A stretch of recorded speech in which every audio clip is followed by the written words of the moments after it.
लातूर जिल्ह्यातील MIDC police स्टेशनमध्ये दाखल असलेल्या एका गंभीर गुन्ह्याच्या तपासावर प्रश्नचिन्ह उपस्थित करत अर्जदार वैजनाथ शामराव सुरवसे यांनी प्रशासनाला अंतिम इशारा दिला आहे।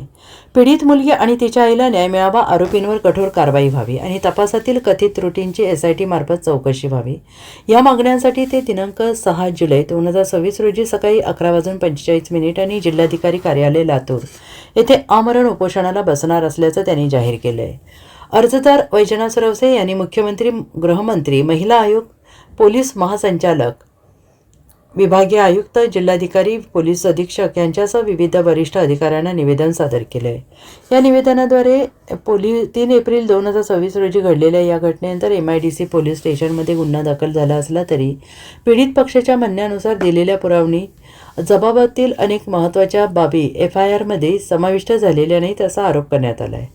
अर्जदाराच्या म्हणण्यानुसार पुरवणी जबाबात आरोपींची संपूर्ण नावे, वापरलेली वाहने, शस्त्रे, चोरी गेलेला माल, मुद्देमाल आणि धमक्या इतर गंभीर बाबी नमूद करण्यात आल्या होत्या। तसेच तपास अधिकारी श्री सानप यांनी आरोपींना अटक न करता त्यांना संरक्षण दिल्याचा आरोप अर्जात करण्यात आलेला आहे। या आरोपाची स्वतंत्र चौकशी होणे आवश्यक असल्याची मागणी करण्यात आली। अर्जदाराने पुढे मागणी केली आहे की या प्रकरणाचा तपास MIDC पोलीस स्टेशनकडून काढून स्वतंत्र SIT किंवा वरिष्ठ निष्पक्ष अधिकाऱ्याकडे वर्ग करण्यात यावा। तसेच तपास अधिकारी श्री सानप यांच्यावर SIT मार्फत चौकशी करून चौकशी पूर्ण होईपर्यंत त्यांना निलंबित करण्यात यावे। दोष सिद्ध झाल्यास शासकीय सेवेतून बडतर्फ करून आवश्यक कायदेशीर कारवाई करण्यात यावी। याशिवाय पुरवणी जबाबानुसार FIR मध्ये आवश्यक सुधारणा करणे, सर्व आरोपींना तात्काळ अटक करणे, पीडित मुलगी आणि तिच्या आईला पोलीस संरक्षण देणे आणि निष्पक्ष तपास करून दोषींवर कठोर कायदेशीर कारवाई करावी अशी मागणी करण्यात आली आहे।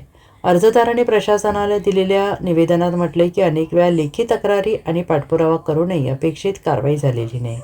त्यामुळे 6 जुलै 2026 रोजी सकाळी 11:45 जिल्हाधिकारी कार्यालय लातूर येथे आमरण उपोषण सुरू करण्यात येणार आहे असं त्यांनी स्पष्ट केलं आहे।